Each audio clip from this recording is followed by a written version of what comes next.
사랑하는 여러분, 이 땅에 참된 파라다이스가 있을까요? 없습니다. 그러나 완전한 파라다이스는 있습니다. 완전한 파라다이스는 하나님의 나라입니다. 점점 가까워지는, 다가오는 하나님의 나라는 어느 순간에 홀연히 도래할 것입니다. 둘째, 이 땅에 참된 파라다이스는 있다. 이 땅에 참된 파라다이스는 있습니다. 그러나 물질적인 파라다이스는 없습니다. 육체적인 파라다이스는 없습니다. 그렇다면 정신적인 파라다이스는 당연히 없습니다. 자신을 외면하고 세상을 외면하고 다른 이들을 외면하는 현실의 외면, 삶의 외면, 자기 외면만이 있을 뿐입니다. 최근에는 종종 정신적 파라다이스가 발견되기도 한다고 합니다. 일례로 남편을 쥐잡듯 잡던 아내가 갑자기 남편을 바라보는데 징그러운 눈빛으로 바라본다고 하고, 다시 태어나면 남편과 다시 결혼하겠냐는 질문에 다시 태어나면 남편과 꼭 다시 결혼하겠다고 대답했다고 한다는 것입니다. 마침내 평생 원수로 지내던 남편과 파라다이스를 이룬 것입니다. 이분이 어떻게 정신적 파라다이스를 이뤘는지 그 비결이 공개되었습니다. 비결은 치매에 걸린 것입니다.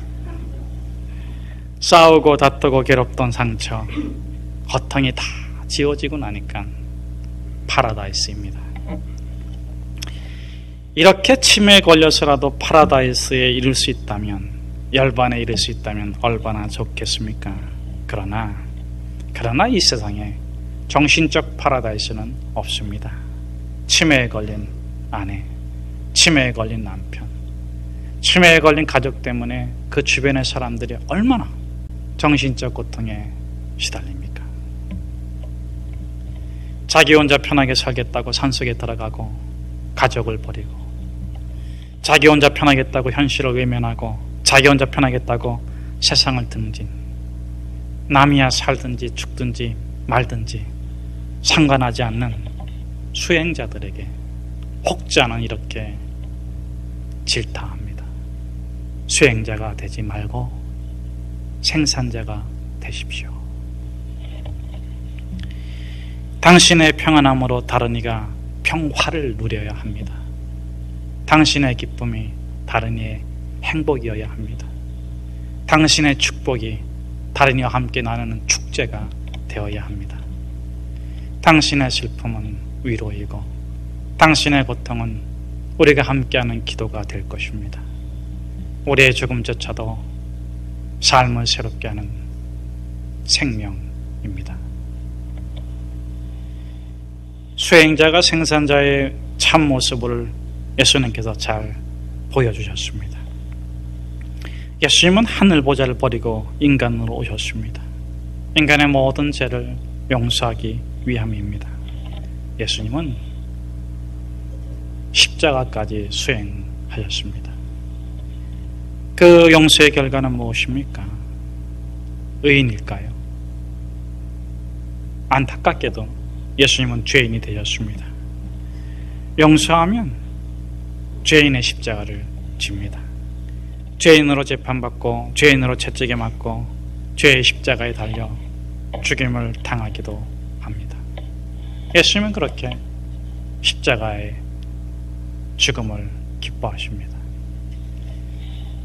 그가 찔림은 우리의 허물 때문이요, 그가 상함은 우리의 죄악 때문이라. 그가 징계를 받음으로 우리는 평화를 누리고, 그가 채찍에 맞음으로 우리가 나음을 입었도다. 우리는 다 양 같아서 그릇 행하여 제갓길로 갔거늘 여호와께서는 우리 모든 죄악을 그에게 담당시키셨도다. 예수님의 생명이 죄인을 의인으로 살게 하십니다. 미움을 받아 사랑으로, 절망을 소망으로 생산하셨습니다. 생산자이신 예수님이 우리에게 요구하는 것이 있습니다. 우리로 생산적인 삶을 살아가도록 요구하시는 것이죠. 새 계명을 너에게 주노니 너희가 서로 사랑하라.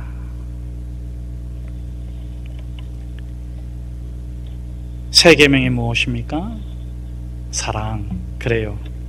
좁은 의미의 사랑 맞습니다. 요한복음에서 예수님께서 제자들의 발을 씻기신 후에 말씀하셨잖아요. 내가 너희를 사랑한 것처럼 너희가 서로 사랑하라. 이 새 계명은 사랑입니다. 그런데 넓고 높고 깊은 의미는 무엇입니까? 물론 사랑입니다. 그러나 다른 사랑입니다. 이 세상의 사랑이 아니라 이 세상에 속하지 않은 사랑입니다. 세상이 어떠하든지 어떤 일을 당하든지 사랑하라. 땅의 기준으로 사랑하지 말고 하늘의 기준으로 사랑하라. 과거의 사랑을 답습하지 말고 창조적 사랑을 하라. 사랑받는 사람은 이 세상에 속해 있지만 사랑은 이 세상에 속하지 않았습니다. 사랑은 영원합니다. 이 간박사로 불리는 사람이 있습니다. 김정영 교수입니다. B형 간염 백신을 세계 최초로 개발했습니다. 그런데 상용화는 세계 최초로 하지 못했어요. 세 번째로 상용화를 이르게 되었습니다. 왜 최초로 백신을 개발해놓고 상용화가 세 번째가 된 걸까요? 보건복지부가 인증을 해줘야 되는데 인증을 받지 못했기 때문입니다. 그 인증받지 못한 이유가 참 흥미로워요. 기준이 없기 때문에 인증해 줄 수 없다는 것입니다. 여러분 보세요. 세계 최초니까 당연히 뭐가 없습니까? 기준이 없잖아요. 그런데 인정을 못 해주겠다는 겁니다. 결국 1981년 미국의 마크 샤프앤 드덤 회사와 프랑스의 파스테르 연구소에서 차례로 개발하고 상용화된 이후에 그것을 기준 삼아서 인증해줬어요. 첫째도 놓치고 둘째도 놓치고 꼴찌가 됐습니다. 부끄러운 인증입니다. 사랑하는 여러분, 아무리 좋은 것이 있어도 제때에 사용해야 해요.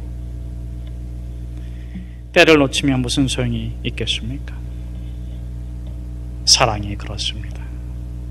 검증하고 사랑할 수 없습니다. 결혼했으면 미워해야 해요. 사랑합시다. 자식 낳았으면 사랑합시다. 둘째, 나중에 사랑할 수 없습니다. 부모님 살아계실 때에 사랑해 드립시다. 부모님 돌아가시고 나서 이별하고 나서 사랑할 수 없어요. 사랑을 미루면 미련해집니다. 사랑을 미루면 미안한 일들만 늘어갑니다. 때로 사랑이라는 이름으로 이루어지는 일들이 너무나도 미운 일들이 많아요. 그럼에도 불구하고 예수님이 말씀하십니다. 새 계명을 너희에게 주노니 너희가 서로 사랑하라. 새 계명은 세상에 없는 계명입니다. 새 계명은 첫 번째 계명입니다. 진리입니다. 새 계명으로 주님께서 말씀하십니다.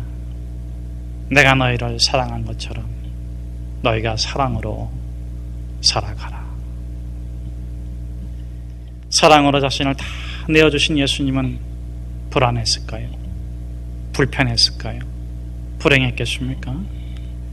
그분은 거룩하게 행복하고 순결하게 즐겁고 단순하게 풍성한 삶의 축복을 누리셨습니다. 사랑 안에 거하면 영적 안식이 있습니다. 이 세상의 물질적 안식, 정신적 안식은 없습니다. 영적 안식은 있습니다. 한 어머님이 임종을 맞이했습니다. 침대에 누워 있습니다. 세 아들이 있는데 그 세 아들이 찾아와서 마지막 임종 인사를 나눕니다. 큰 아들에게 굿나잇, 둘째 아들에게 굿나잇, 셋째 아들에게는 굿바이. 큰 아들이 엄마에게 키스해줍니다. 둘째 아들도 엄마에게 굿나잇 키스를 해줍니다. 근데 이 셋째 아들은 키스를 못하고 엉엉 울어요. 엄마, 왜 형들한테는 굿나잇 하시고 나한테는 굿바이 하세요? 이 굿나잇의 우리말에 의미적으로 번역을 해보면 그렇습니다. 잠 잘 자고 내일 아침에 만나자. 굿바이는 잘 가라. 다시 만날 기약이 없는 고별 인사입니다. 굿나잇. 잠시 뒤에 다시 만날 거야. 잠 잘 자고 만나자. 굿바이.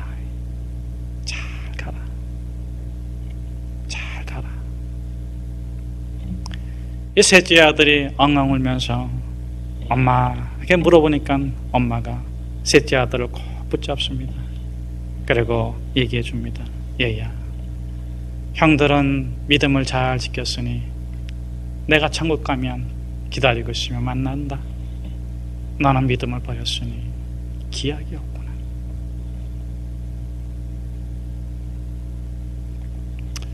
그때 이 셋째 아들이 엄마 기대에다 대고 마지막으로 인사를 합니다. 엄마, 저도 예수님 잘 믿을게요. 그러자 엄마가 마지막 숨을 몰아쉬면서 마지막 인사를 해요. 굿나잇, 굿나잇.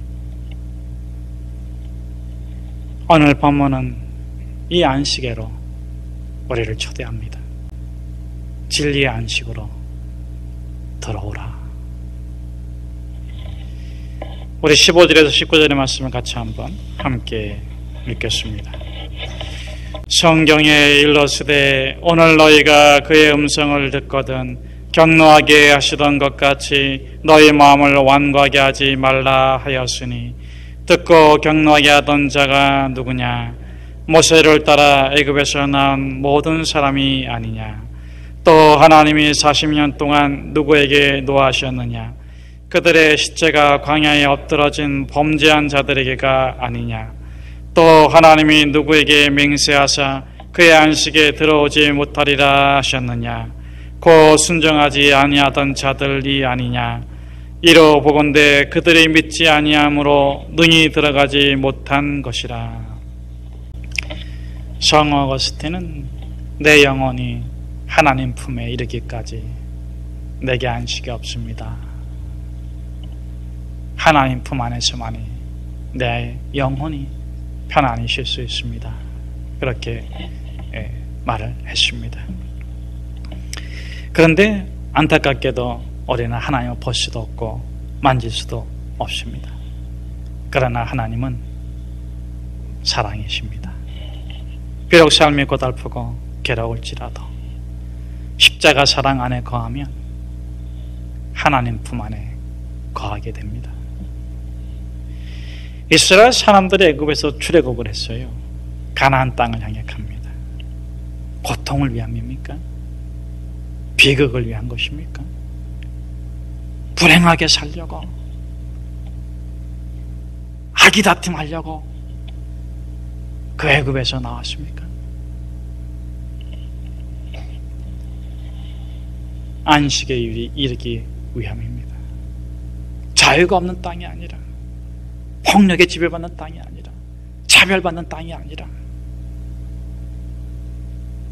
산의 진미가 없을지라도 자유가 있고, 힘센 군대가 없을지라도 서로를 아껴주고 지켜주는 안식을 위함입니다. 오늘 본문은 이 사건을 소재로 오늘 거친 광야를 살아가는 믿음의 사람들이 어떻게 안식을 누릴 수 있는가, 영적 안식에 관해서 말씀해 주십니다. 첫째, 참된 소망을 가지면 안식을 얻습니다. 패러데이 법칙이 있는데, 패러데이라는 사람이 만들었어요. 그분의 그 유명한 일화가 있습니다. 그분은 평생의 삶을 그 평범한 사람으로서 위대한 업적을 남긴 그런 사람으로 많이 존경을 받습니다.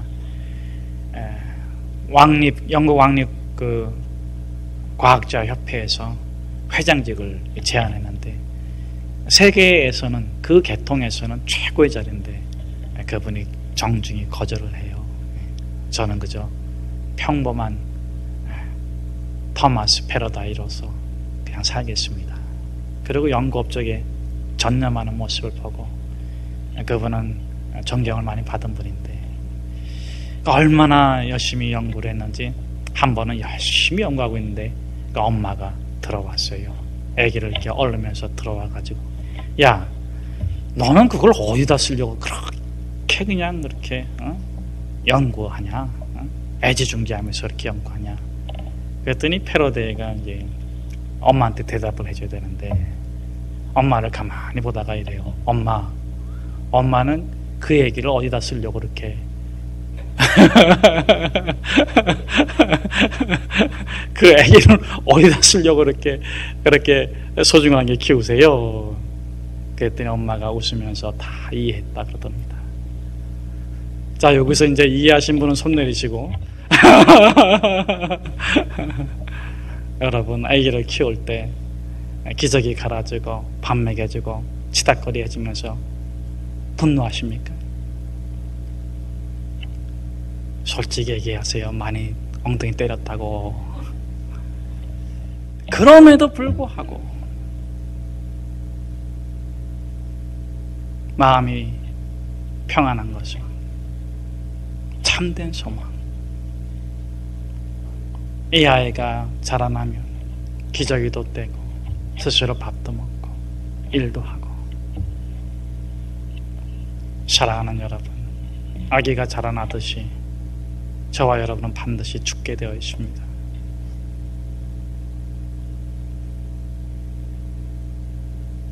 죽음은 절망이죠. 어떤 이들에겐 그렇습니다. 그러나 죽음은 끝이 아닙니다. 또 어떤 이들에게는 영생의 시작입니다. 영생의 소망이 있으십니까?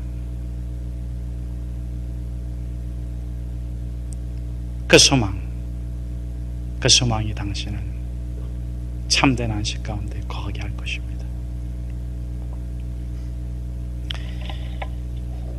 두 번째, 영적 안식에 들어가는 비결이 무엇입니까? 오늘 본문에 보니까 순종하지 아니했던 자들이 광야에 엎드렸다고 그랬습니다. 순종의 안식이 있습니다.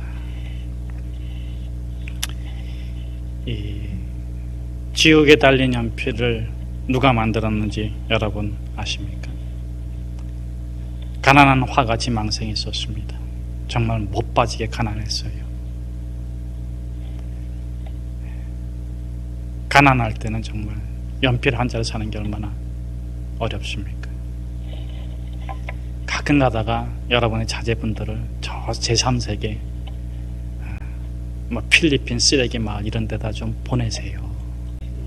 아주 거룩해져서 옵니다. 아주 순전해져서 옵니다. 그리고 엄마 아빠 보자마자 첫 번째 말이 틀림없이 이걸 겁니다. 김치찌개 줘. 엄마 아빠 고마워. 삶의 모순이잖아요. 부자이고 싶은데 가난하고, 가난하고 싶은데 쉽지 않은데 가난해지고. 삶의 모순이에요. 지우개는 지우는 건데 연필은 쓰는 거고. 근데 이 리프만이 어느 날 그 삶의 모순 가운데서 시달리다 가만히 보니까 아이디어가 떠올랐어요. 쓰는 게 지우는 것이구나. 지우는 게 쓰는 것이구나. 삶의 모순이 아니구나.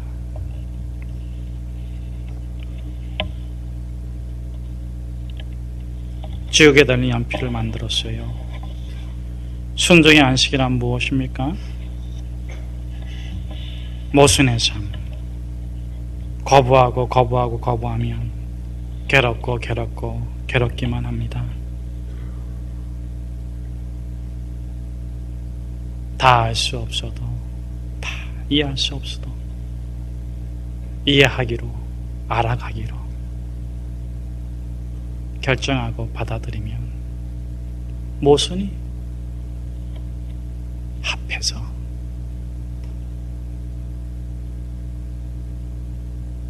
삶의 축복이 될 줄로 믿습니다. 셋째, 오늘 본문에서 믿음의 안식을 얘기해주고 있습니다. 믿음으로 반응하지 않은 자들이 광야에서 다 엎드러졌어요. 어느 마을에 당나귀가 우물에 빠졌습니다. 주인이 아무리 어떻게 우물에 빠진 당나귀를 건져낼까 궁리해도 방법이 없습니다. 마침 당나귀도 늙었고 우물도 이제 파묻어야 될 우물이니까 파묻기로 합니다. 아주 당나귀가 그냥 살려달라고 그냥 고래고래 소리를 지르는데 동네 사람들이 다 나왔어요. 이게 무슨 일인가. 여차여차 하니 파묻읍시다. 동네 사람들이 삽을 가지고 와서 흙을 파묻기 시작합니다. 아주 당나귀가 아주 그냥 이제는 그냥 죽이겠다고 소리를 지릅니다. 아주 그냥 고래고래 소리를 질러요. 그래, 네가 이 주인의 마음을 어찌하랴 하면서 이 늙은 주인이 흙을 계속 파묻습니다. 그런데 조금 지나니까 소리가 조용해졌어요. 이게 어쩐 일인가 하고 우물 안을 들여다봤더니 이 당나귀가 자기 위에서 내리는 흙을 발로 밟고 올라서기 시작한 거예요. 할렐루야. 살아났답니다. 사랑하는 여러분, 믿음으로 반응합시다. 왜 하나님께서 광야에 두실까? 왜 하나님께서 소고기를 안 주실까? 왜 하나님께서 걷게 하실까? 그렇게 반응할 수도 있고, 이 광야에서 어떤 일을 하게 하실까? 소고기 안 주시면 어떤 고기 주실까? 이 광야에서 하나님께서 허락하신 것은 무엇일까? 믿음으로 반응할 때 안식이 있습니다. 흙을 발로 밟고 일어서는 당나귀가 얼마나 행복했겠습니까? 사랑하는 여러분, 영적 안식은 믿음의 안식입니다.